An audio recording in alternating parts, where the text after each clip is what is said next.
Make 25 vouchers available to non-residential FRM memberships at $100 per voucher. And what the voucher gets you is a doe guaranteed. You can hunt as many days as it takes you to shoot your doe.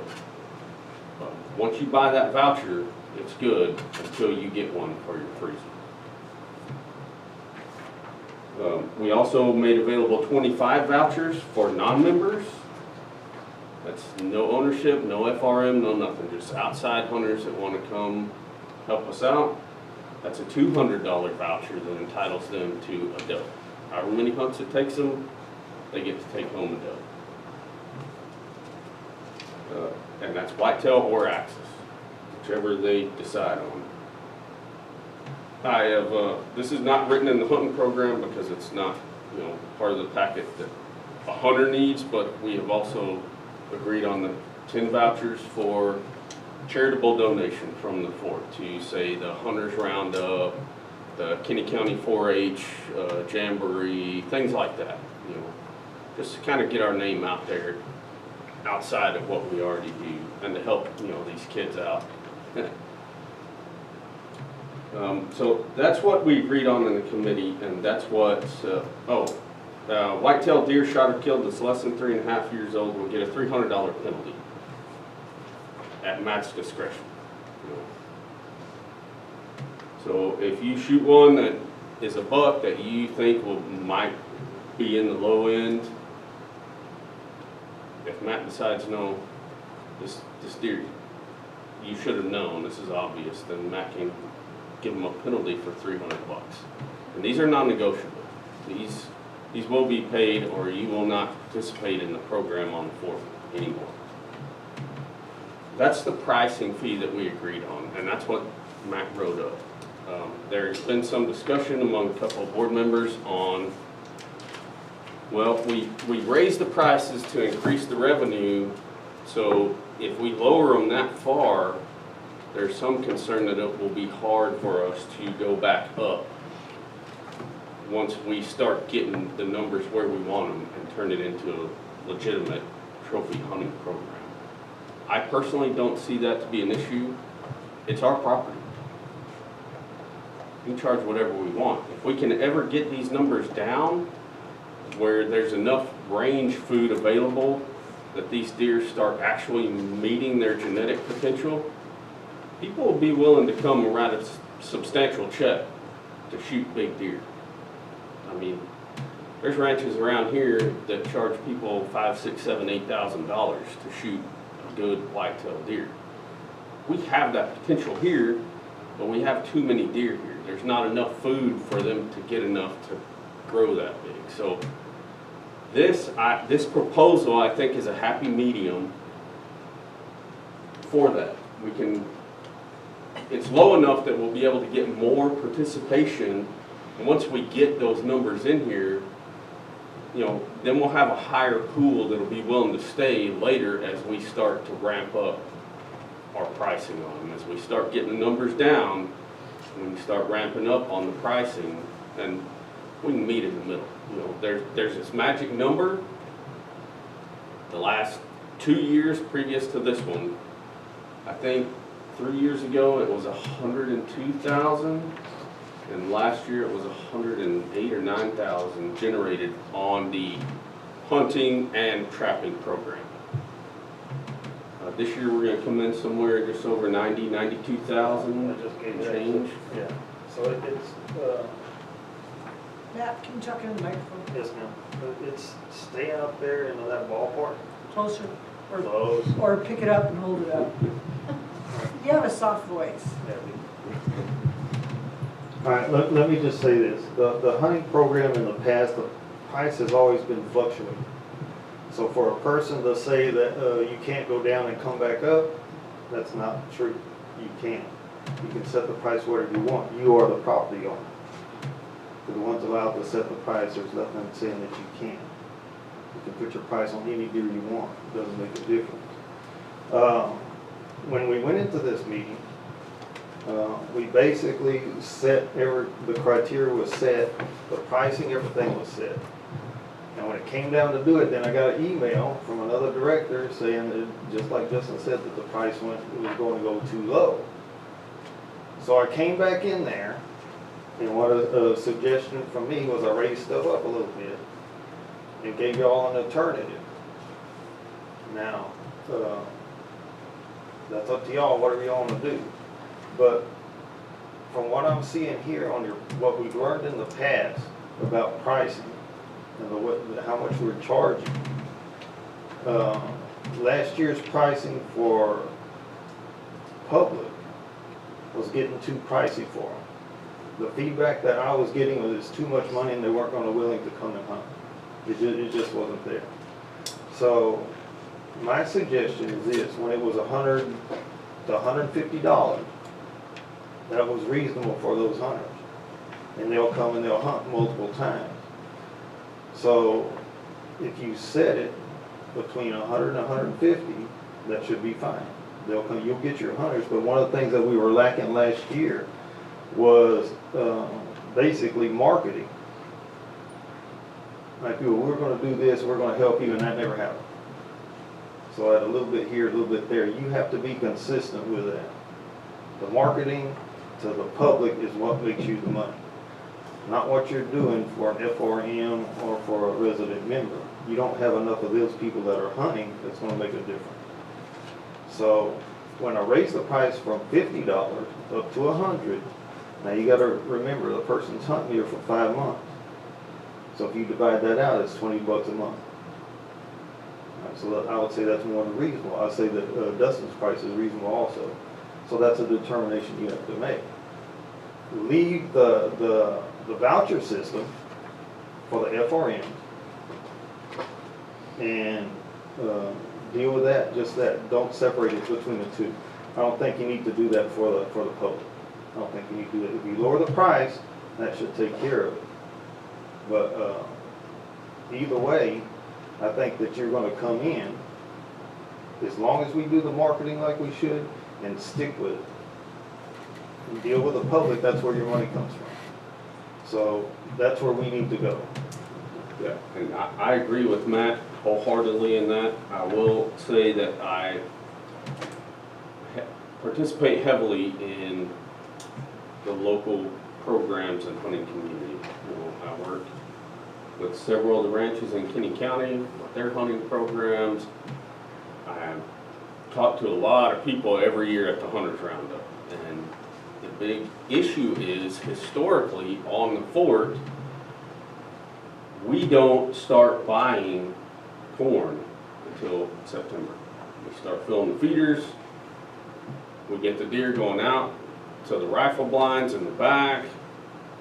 They decide, holy moly, there's food out here, and they go out there. And then we start bringing people in with rifles to shoot them, and within the first 2 or 3 or 4 weekends, now the deer know if we go back there, something bad happens, so we'll stay in here where the members feed us in their yards, which I have no problem with. You know, people retire here because it's a beautiful place and they love the deer in their yards, and who am I to tell them you can't feed the deer in your yard? Problem is, and what we have implemented this year is, we are going to feed those feeders just like the members do in their yards year round.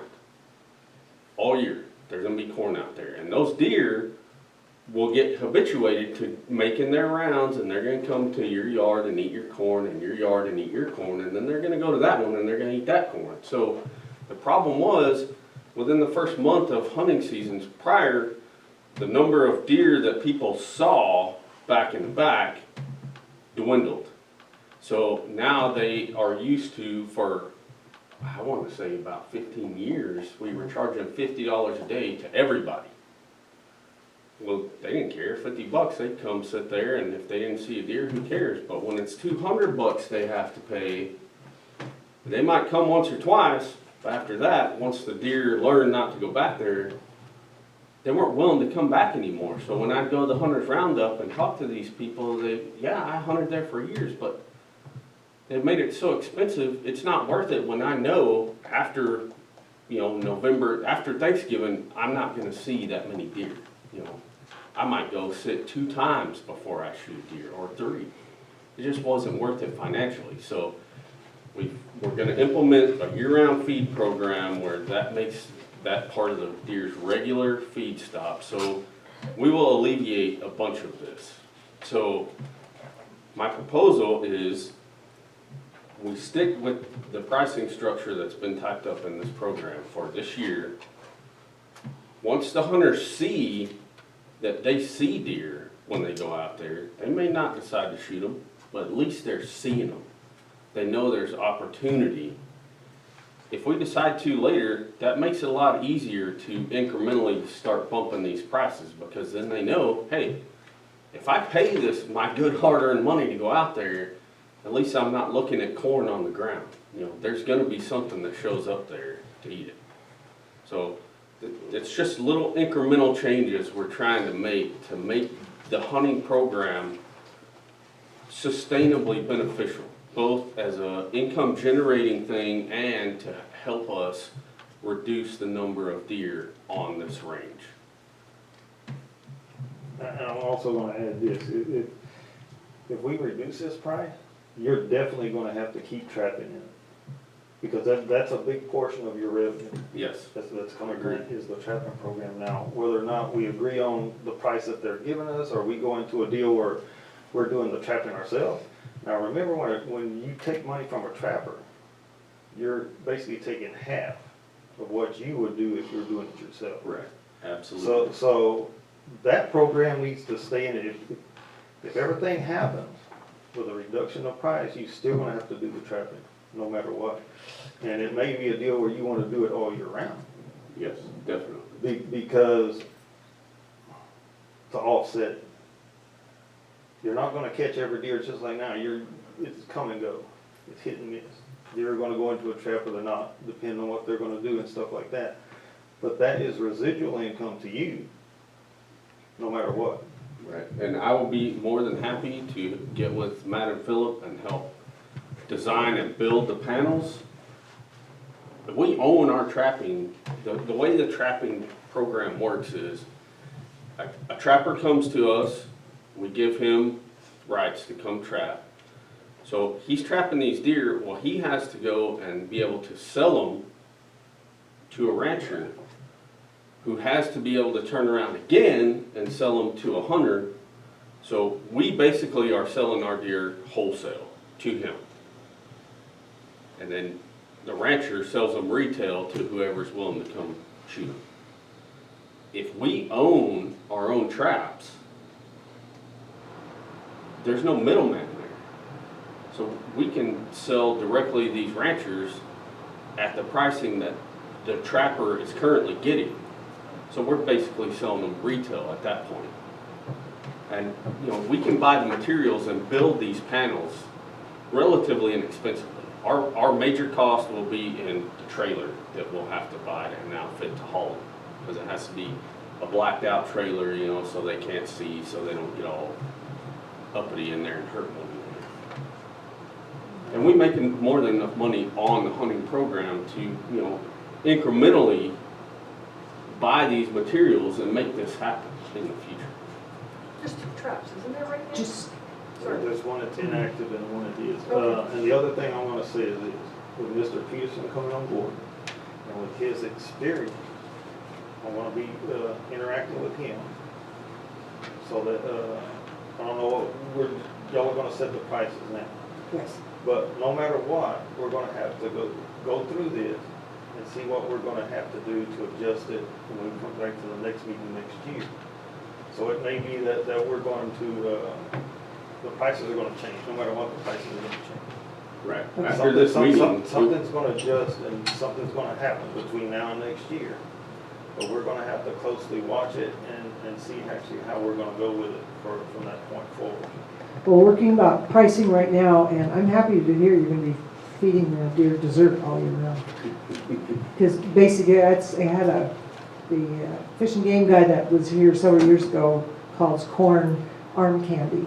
So it's like eating chocolate. Yeah, there's no nutritional value for the deer. So I recommend, Gets them out. those of you who feed, throw in some deer pellets with it to give them some nutrition at the same time. So anyway, but we do have to do it. Now, I'm looking at this, I see the difference is that for residential members, a one-time fee of $50 under the committee's program and $100 per season, doe hunting only under Matt's, so a difference of $50. Under the non-residential FRM members, the hunting program has $50 per day, 2-day limit, and non-resident members, FRMs, remain on a voucher system with $100 per voucher and 50 vouchers. And then after the vouchers used up, $100 per day. And then the non-FCSA members, in other words, the general public, the committee has $100 per day, 2-doe limit, and here we have $125 a day. So there's a difference of $50 in one place and $50 in another, and $25 as far as the difference. Matt says member resident hunters, $100 per season, doe only. FRM non-resident members remain on the voucher system, $100 per voucher, 50 vouchers. After that, the vouchers are sold or used, it's $100 per day. Non-member public will be $125 per day. So it's basically the same with just a little bit difference in cost. And I will say that the biggest factor I see in the last 2 years was total lack of marketing. Before that period, we had representatives go to the various hunting and RV shows, set up our little wagon and brochures and pre-sell during the summer our hunts. And we were $105,000, not counting trapping. So, and I agree with Justin, we need to continue trapping. There is one thing though, we don't have fences to keep out new deer. So if you take 50 deer and 50 come back onto the fort jumping over our barbed wire out there, you're still going to have deer on the fort. And that's part of the problem. Our goal is not to eliminate deer from the forest. Yeah, no. Most of the ranches around us Keep up with have hunting programs, so they're also, we're a pain in their side because their biologist is telling them this is the number you need to meet. Well, on the fort it's a free-for-all. You know, the deer, if they have 9 miles of creek, they just do whatever. So my position as far as owning memberships is this should not be a financial burden at all.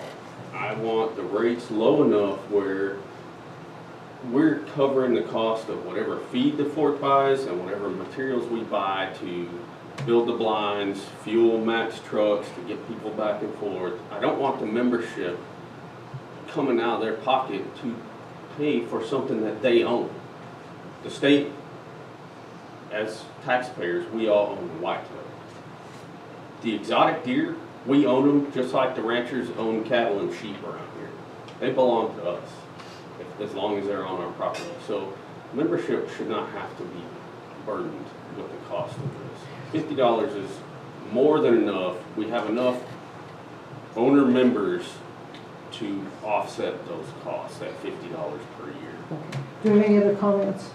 Well, I was just Keep it going to quick, we need to move on, so. I'm thinking that, in a way, the lower the prices, of course, marketing plays into this, but the lower the prices are, the more people are going to come. Right. And there's going to be some residual monies earned, because if they're coming for the weekend, they're going to stay in the motel. We don't have a restaurant, unfortunately, but, you know, if we had some of these amenities here, or these extra businesses, let's put it that way, you know, some of the money's going to go there. Right. And if these guys get done hunting at 10 o'clock in the morning, they may go to the pro shop and buy some beer and play around the golf before they go back out at, 3 or 4 o'clock in the afternoon. Robert, do you have anything? Robert? Yeah, I'm thinking. You're looking at the $1 you want to shoot, is that what you're thinking about? No. As previously stated, I did not grow up hunting. The one-time fee for Fort Clark Springs Association members, $50. I can shoot 2 goes a day. And then Well, it's not likely you're going to do that, but yeah, I mean, you can shoot whatever you need to shoot to keep your freezer full, as long as it's only does. Okay. And within, whitetail are subject to state hunting rules. Right, and for perspective, what was our last MLD allotment for whitetail? It varies for year. But let's just put it this way, I'm not gonna run out. Right, we don't ever come close to it. The biologist doesn't even factor in the axis. So there's multiple hundreds of deer that we need to be taken off of here. I guess what's bothering me though, is I can go to the feed store in the neighboring town of Lytle, and I can tell one of the guys, hey, you got some feral hog meat? And he'll say yes, and I'll give him $50, and he gives me 40, 50 pounds of feral hog meat. If there's no restriction on axis deer, and I know we have a lot of them, I can pay $50. I can start hunting 2 axis deer a week, and then go down and sell some axis deer meat, because you can't sell it, but you can give me a donation for it, and I've already made back my $50 times 5, because that's all I paid was $50. So that's what I'm kind of concerned about, but But we're trying to get rid Yeah, I of mean, you feral can make hogs. a profit at $200 with Yeah. that. I mean, that has not been an issue that we've seen, and I don't anticipate it being an issue among the membership that owns property here. Well, would it be that if you're paying $50 to shoot 2 doe, okay, you can hunt until you get your 2 doe? Does that stop the $50 and now you have to pay another $50 to do another hunt? No, if you own property and pay property tax here, you can shoot your own deer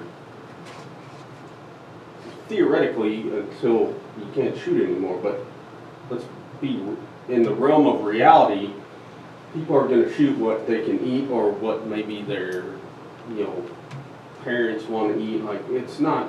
I understand what you're I'm not talking about saying. this devolving into some kind of commercial enterprise. No, I understand what you're saying, but that's the point I was getting at. Which way is it? It's forever? So For the if you season? The own season. the property, it's for the whole season. Okay. If you're an FRM, it's $50 every time you come. Every day that you come hunt, it's $50. Now, it's only for the FRM member. And non-members. Yeah, but I mean, I can't bring 5 guys with me No, you cannot. It's to for go you. hunting. Right, it's for you. Right, okay. And if you have 3 guys, they have to pay whatever. Well, that's what, yeah, right, they would These have are to pay not, the these standard are, rate. we don't have guest rates to members. No. Yeah, no. Okay, we need a motion as to accept the committee's or Matt's recommendations.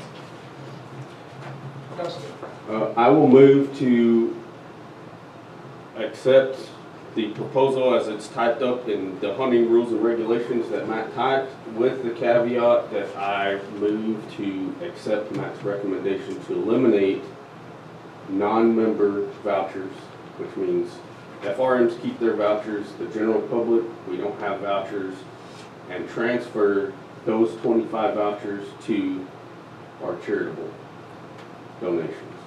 Excellent. Do you have a second? I'll second that. Matt, are you good with that? I'm fine with it, I just need somebody to say something. That was our original. Okay, Okay, okay. that's The fine. only reason why my recommendation came because a board member objected to it and wanted it to go higher. Okay, Okay, gotcha. okay. All right, we have a motion and a second. Do we have a membership comment? Memo? 3 for 3. Regarding since I'm a landowner. You need to come up so I can barely hear you.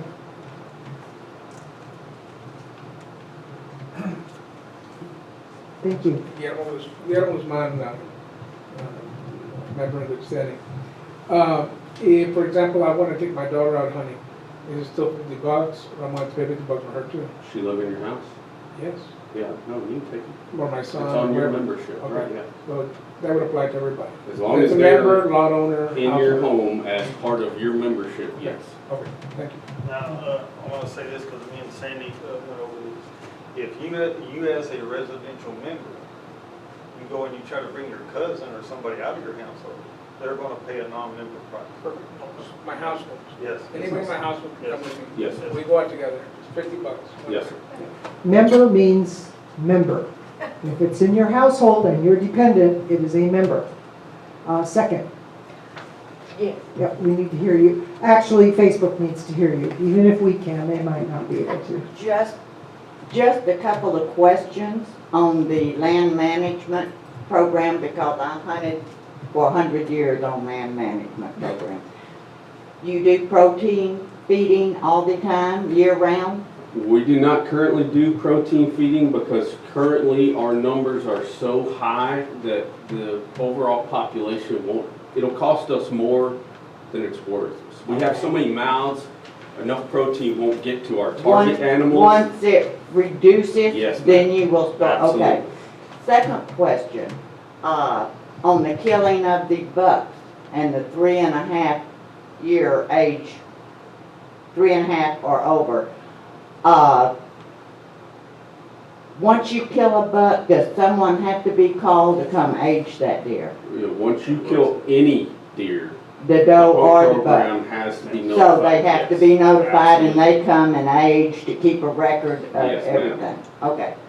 Third question, for future, because you commented, okay, we take 50 deer off, 50 more, is a high fence in the future?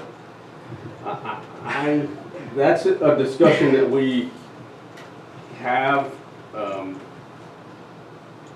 I'm not sure that our future plan is high fence, just for aesthetic reasons, more than like, all the ranches around us, the York and back here, the Connolly's and all, they all have hunting programs. So it's a mutual program. They all feed protein, you know, so once we get in that scope, I think it'll just be a kind of a general management area.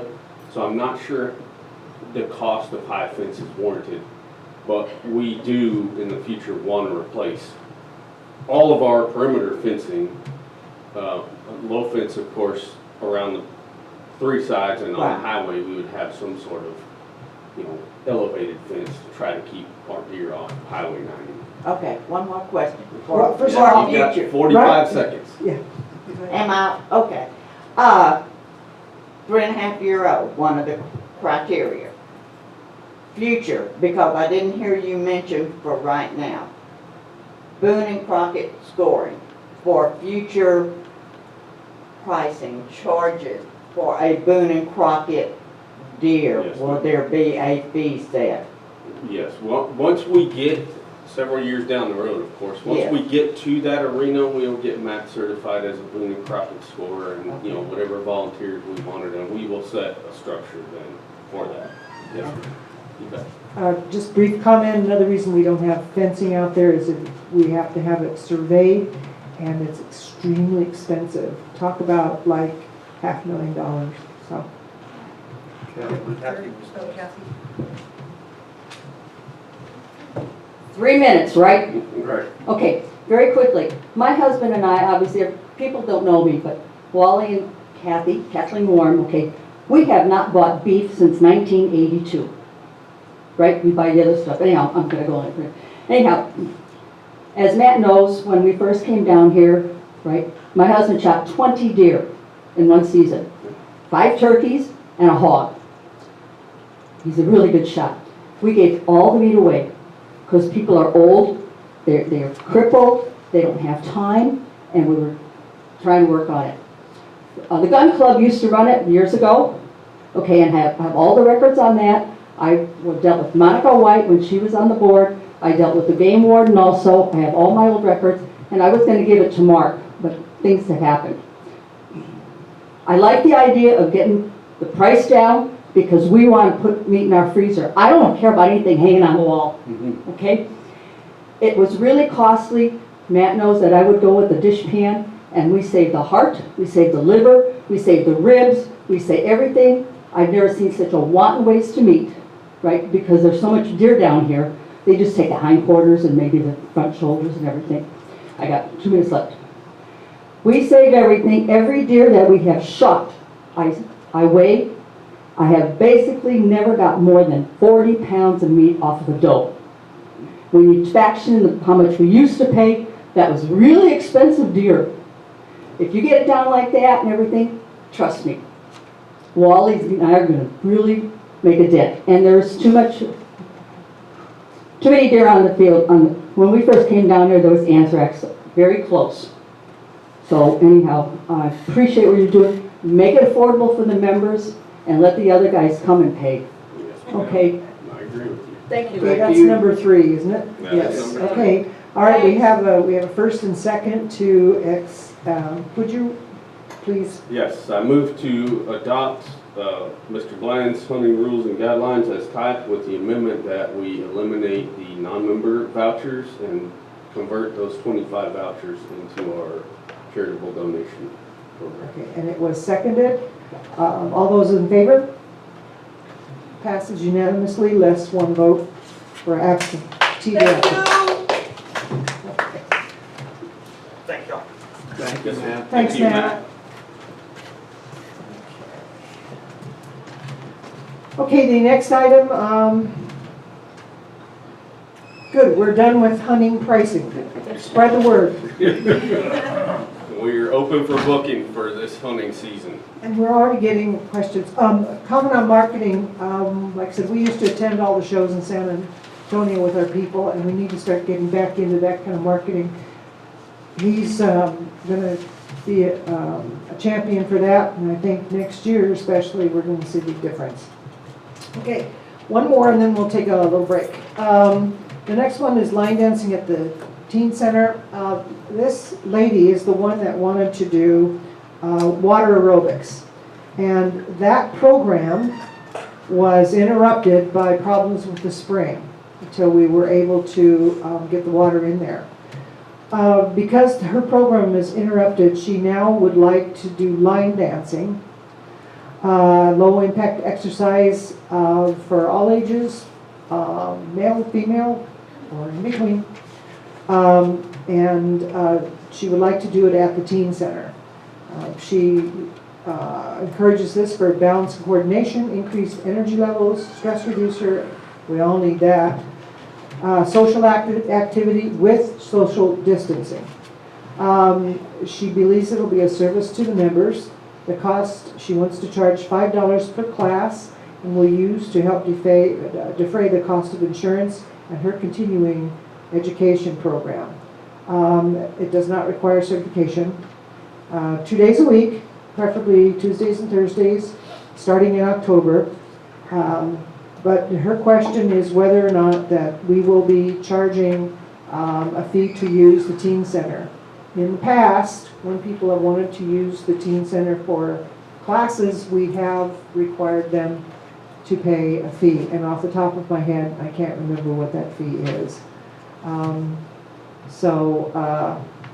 I guess the question, first of all, is a two-part question. Do we want to approve her doing line dancing? Her cost to members is reasonable, however, it doesn't come close to covering the rental fee for the teen center. I'm trying to remember what it is, and I just can't. There is a fee, there is a figure for rentable venues, and that has a fee. I don't know what it is offhand. I imagine if you got a hold of Letty up front, you could find out. Yeah, we can find out. Is the teen center a rentable venue? Yes. Sure. Yes, Yes, it is. absolutely. Yes, we're gonna find out. That's my fault. I should have, we've had too much going on this week and I didn't even think of getting that. But the thing is that, we could, we don't have to charge her what the money is. We can have a contract, Right. and make it a lot less than. Right, or- at $5 per participant per class with whatever liability umbrella coverage she's carrying Same. and whatever hold harmless we have her sign for the facility. It may not cover that, so.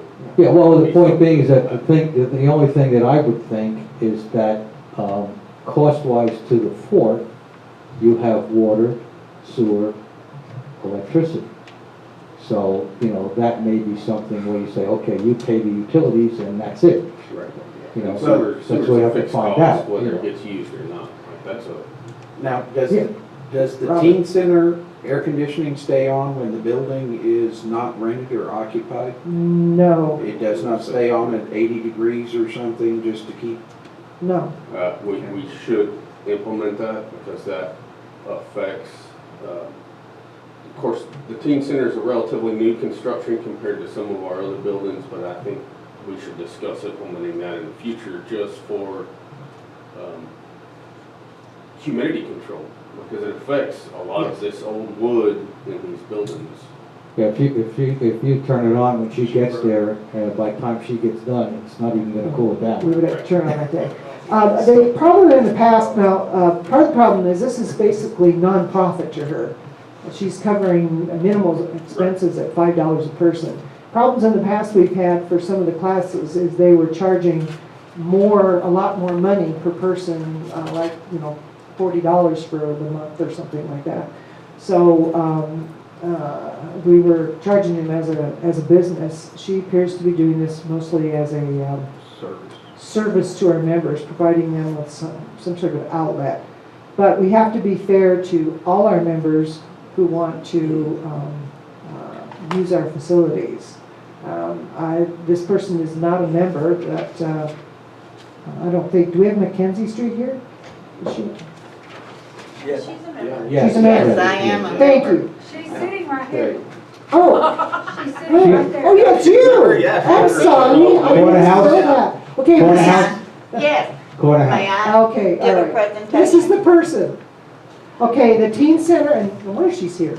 The monthly rental for a member for the teen center is $100 Day rental for the month. for the month? Right, Yes. it was established for things just like this. They Oh, used to okay, have okay, fitness okay. and yoga and Yeah. different Okay, things. okay. Yeah. I didn't I'll tell realize. you that it used to be free Yeah, yes. when I came here. Well, I'm not gonna go There there. was a lot more free things around the world than How there are long ago was today. that, Mary? Okay, let's get everybody in line here. So anyway, I've read her proposal.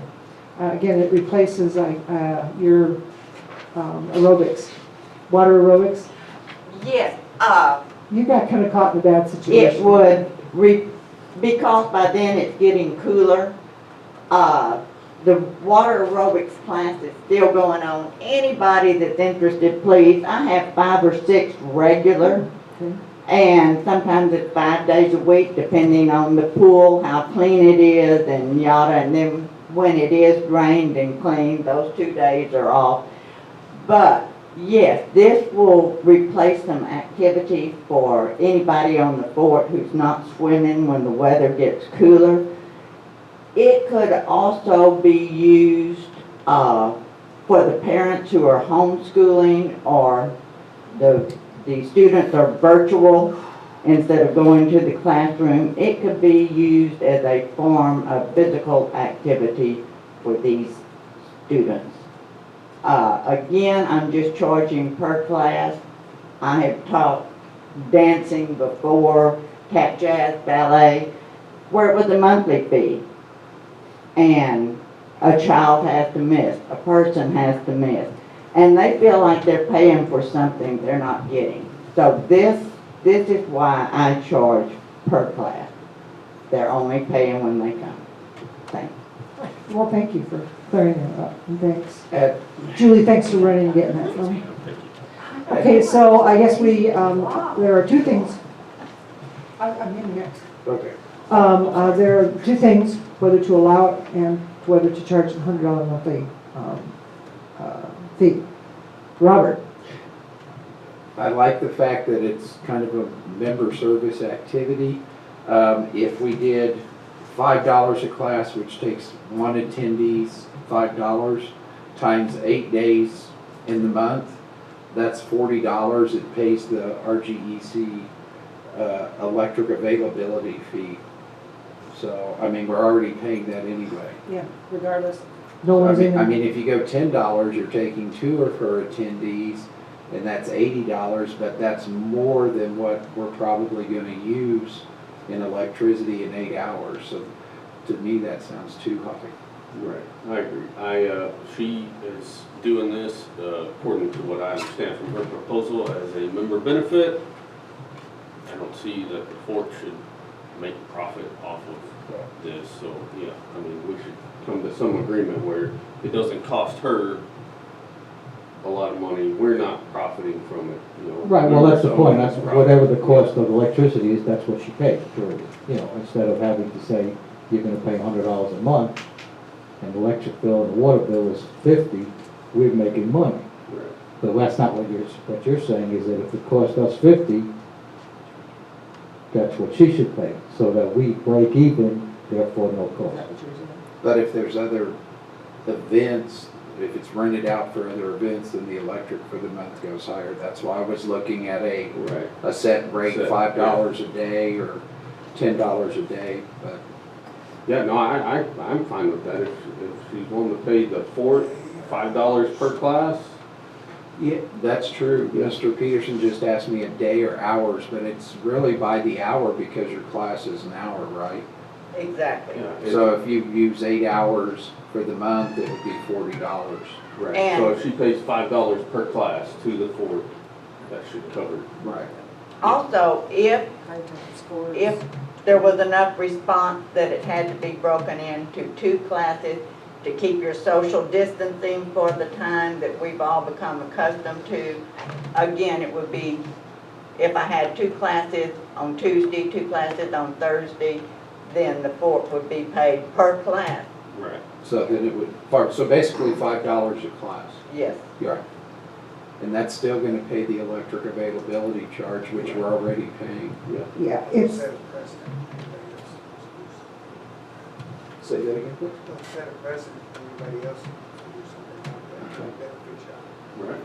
And, well, yeah, as long as it's member benefit, I've got no issue with it. yeah, my concern is, I want to be fair, we are, like Alan just mentioned, what we do today sets a precedent for the future. However, it is a member not actually making a profit off of this, like some of the other classes were meant to convey With the profit business. to the member. Obviously at $5 a person, we're not really talking profit. Now, the electrical part is not very high. You've got air conditioning and lighting over there, so we're talking about not much money on a monthly basis. So,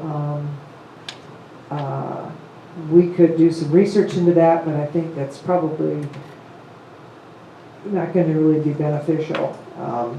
But as long as it's not an obvious profit making for the member, making a profit off of the association's venues, then I don't have a problem. I have no problem with the program, period. Just whether or not we need to charge. And I have no problem with $5 a class for toward electrical. Even if it doesn't cover it, I think that at least you're paying toward the utilities required to run that. And none of these buildings are very efficient as far as energy, because they're so old that the insulation and everything, there's only so much you can do with them, so. Right, and as far as we agree to this fee from her couch as basically utility coverage, we'll be able to adjust that in the future depending on the venue and class length, you know, for future requests. Right. So it's a scale that we can, And these are members for members. Right. Other people that are not members coming in to do the same thing will be charged the full rental value of the venue. Okay, we'll we'll have a 3 for 3 before we. Yes. This is a member to benefit members as long. Now, if you were charging $20 a person per class, that would be different, because that would be in that would show that the effort is to make profit, and at that point you would have to be paying. My opinion is you would have to pay the $100. Okay, but yours are so low that it's covering only your expenses. So, do we have? Just as a way of a side note too, as far as the whole precedent, I really hope that from this point forward, if it's something so simple as a class, that this request be taken to the general manager, Absolutely. executive officer, and we have nothing to do with it. It's something that you would work out with the GM, because this is not really, in my opinion, what the board should be Right. messing with. To this point, and just to veer a little off topic, a lot of things that we have discussed in our past meetings since we became the board for this fort will not be things that we will be discussing in the future. Once budgets are figured out and things like that, the GM will handle those kind of things. And this was put on the agenda, given to us before Correct. Mr. Peterson was hired. So everyone's exactly right, and no one is happier about this than me. We're not gonna dump everything on him today. But in the future, this type of thing will be entirely within his purview. Yes. Same like the hunting and everything else. Right, Yes. exactly right. Yes. Hunting, we'll be working with Matt and security on restriction issues, and although a lot of the things that we as a board should not have had to handle, our employees have been really good about handling, keeping this place afloat for the last year. Seriously, without them, we could not have moved forward. So do I have a motion from the table? I move to approve line dancing classes with Ms. Burkhart for $5 an hour for each session that she uses throughout the month. $5 an hour or $5 a class? Well, the classes are an hour, Okay. so I'm just throwing in the hour. $5 per class. Okay, would you repeat that then? Make it clear? Okay. I move to approve the line dancing classes for membership at $5 a class for each class during the month. Second motion? I'll second you. Motion has been seconded. Okay, seconded. Do I have comments from the audience? 3 for 3.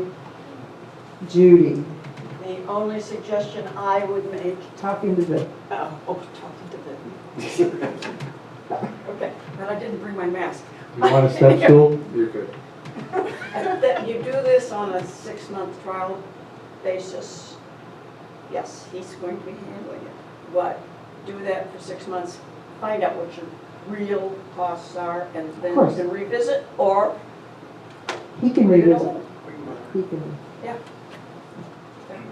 Thank you. Emma?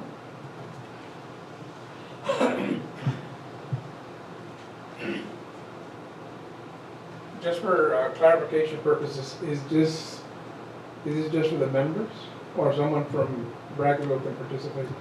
I think she'll welcome just about anybody in her class. Is that true, or is this for members only?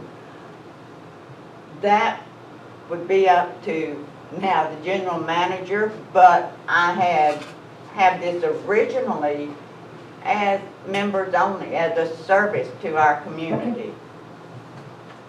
It's primarily for the members, but no Right. one's gonna be excluded. And they're gonna get the same rate, even though we're subsidizing the teen center. Right. Well, you gotta remember, that we are part of a larger community, and Brackenville has very little out there to use. We're kind of their recreation facility, and for something like a class that they pay for, I don't have any objections. If you're not going to get people from Del Rio or Uvalde. They've got their own sources.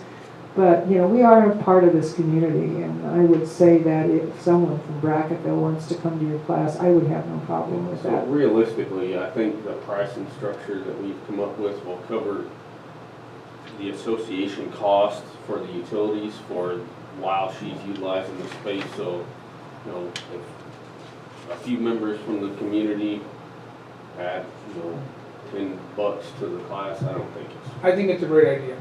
I Thank just want to get that clarified for the record. I appreciate it because it is primarily a member's benefit. And in regards to utility use, because I go to the adult center to use it when I'm walking in the morning. The air conditioner was going full blast this morning around 7:30, and never a soul at that hour. And I remember about 10 years ago, one of the board members said we were averaging $500 a month to keep that place cool. Okay. So FYI, something, it's been an ongoing issue. That's nothing really new. Okay, Alan, take that. What you could do is put a timer on the air conditioner. Yeah. Put a programmable thermostat. That's all, and then it'll, And the filter needs to be changed on a regular basis. Yes, When I was I working agree. here, I was doing them also. Okay. Thank you for that. Okay, any other comments? So what you're saying is that it's open to Kinney County residents? Yeah, they're basically not gonna come in from the Netherlands. I understand that, but I mean, you know, Yes. just so we Open understand to that, all. you know, We want to be, we want to be, we want to be good community fellows. Right, and Okay. to be honest, as far as not counting the agricultural lands around here, the bulk of the real estate value in Kenny County, as far as residential goes, is right here. We own it. So we're good community partners. We're trying to avoid what happened in the past, alienating the Brackeville community. We don't want to do that. They're part, we gotta consider them our neighbors. Okay, we're going to take a, I don't know. Are we gonna vote? Oh, I'm sorry. Thank you. Okay, we have a motion on the table and we have a second. All those in favor of approving the line dancing as discussed, please raise your hand. Passes unanimously, less one absent director. Okay, we'll take a, sorry, the break was on my mind. We'll take a break for, about 5 minutes, 10 minutes, to everybody has a chance to go and come back here. Okay, we're taking a break at 11:17.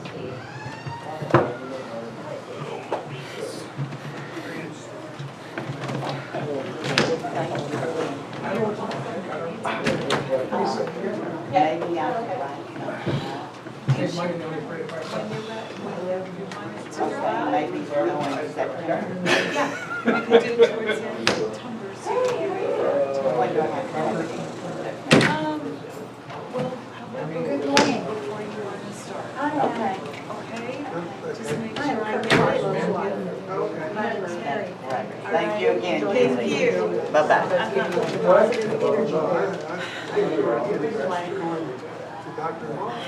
Today. Today. Today. Oh, yeah, no, it's just, the process of. That's my. You know what our, where How are you, Fred? You okay? Are you worried or something? No. You gonna come to the line dance? What's that like? Let's get to care of your husband first.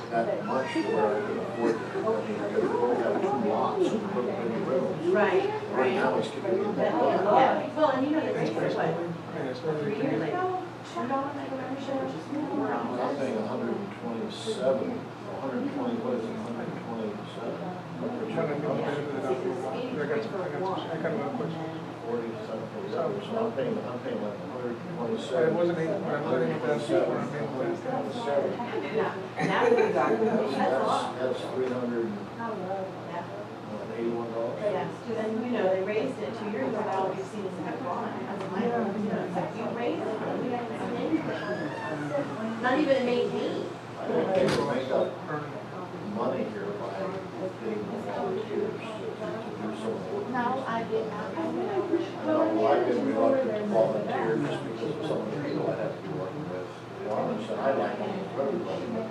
Well, anytime there's a concession with the board, that everyone, you know, when I was on community council, it always drops. The volunteer drops as soon as there's a bunch of Hopefully we can contention. get some more volunteers, because volunteers here are before if things get done. We can't just wait for our Texans to show up, because they're a few and far between. Now, They're yeah. all I sudden- Well, and we need to, we don't know where it's in third. Well, that's why, when I talked with Alan, I introduced myself to him yesterday, I just said, we want to know We should know how much the golf court, the golf are, the golf Yes. course expenses. Yes, yes, it is. Yes. It where are we losing, where are we gaining, what community? We can subsidize, we're subsidizing the golf course. They can say whatever they want, we're subsidizing. We should at least know so that we can make that determination of, can we tighten it up some? I mean, if you don't know, you. Well, if you're charging $20, maybe you should charge $22.